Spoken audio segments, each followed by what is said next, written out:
Welcome, everybody, to another video.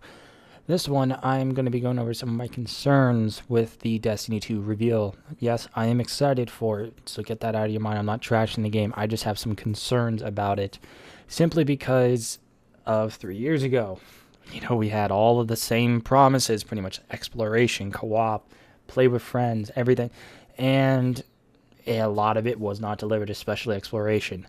You could see that in the very first gameplay reveal where the two guardians come off like the edge where the Scarab public event was, and you couldn't get up. There was an invisible wall, and that was like, that's just a shame. I thought that was such a cool thing.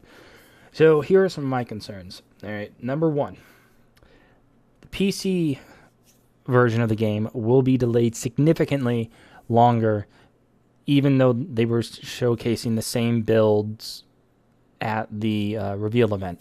While, yes, the dates are on all the vendor and distributor websites and retailers saying 9/8/17, the director of the PC from the studio, a Bungie guy, and I haven't heard anything from Activision, are saying we don't have a set release date. So that's a big concern that while, yes, they are really wanting to do the port right, the fact that there's a miscommunication between the retailers, the publisher, and the studios on what the date is, the date needs to be moved to TBA or TBD, which to be decided or to be announced, instead of having it labeled as a 9/8/17 reveal, a release date. That is sending mixed messages. All right, so please get that ironed out, because I don't want to be waiting 3 months for this for PC. Not many people are going to be wanting to wait long for a PC port. All right, no one really wants to. All right, next concern is what I initially stated. We're promised a lot of this stuff 3 years ago. Exploration, a lot of co-op, all this stuff that we see, good storytelling. We were promised all of this. Weapon customization. Oh my word, the weapon customization thing was a big letdown. I was so disappointed in that.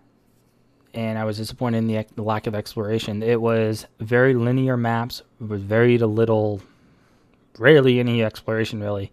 You had no freedom to explore the world, which was a shame in my opinion, and I kind of wish it was different, and I really wanted to explore, especially I wanted to explore the Plague Lands. I wanted to explore the Dreadnought more. I wanted to explore definitely the archives, the academy. I'm sorry, the academy in Venus. I really wanted to explore that academy, but it was so small. It was actually very disappointing. I was so hoping to actually explore that and kind of learn about the golden age from the academy and what kind of technology they were developing.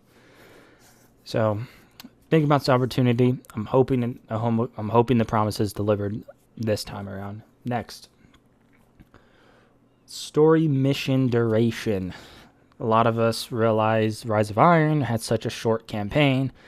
While yes, it was good, but at the same time, you didn't learn about where Siva came from, who made it, what its purpose was, how did it break free? What is Siva? You never really learn about what is Siva. It's a bioorganic technology that absorbs. I'm like, okay, that doesn't tell me anything.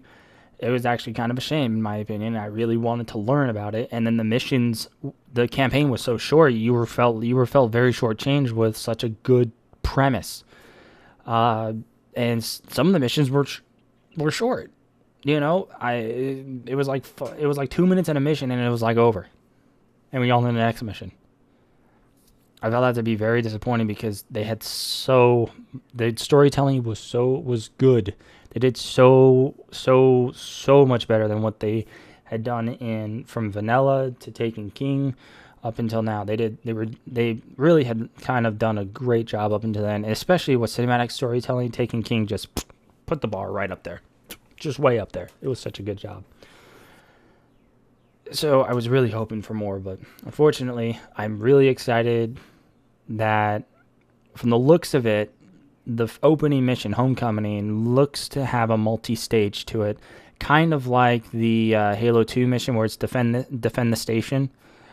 I kind of got that vibe from it, where it's going to be kind of like that similar duration, and I am hoping for something that kind of distance. I want long missions. I want good, not long missions, just kind of missions that actually feel like their time spent on them was really good, instead of just going from A to B in 3 minutes and you're like, next mission. So I'm really looking forward to seeing more of that, especially if it's revealed more at E3. Last concern, and this goes with the story missions as well: quality along with quantity.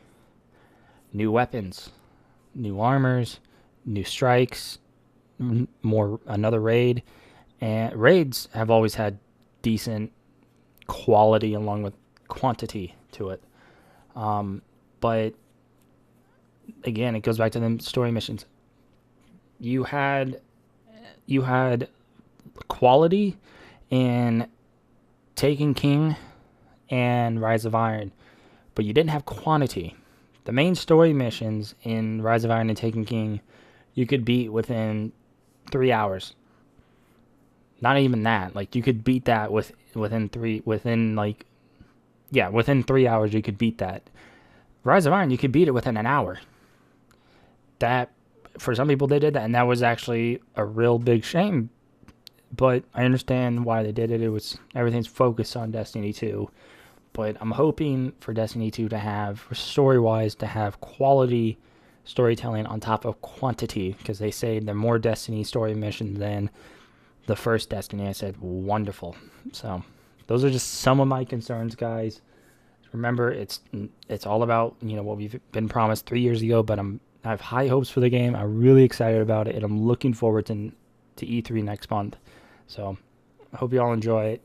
I'm really looking forward to the hype. I hope you all have a great day. Enjoy the rest of your day. Love your faces. This conversation's gone on way too long. Goodbye.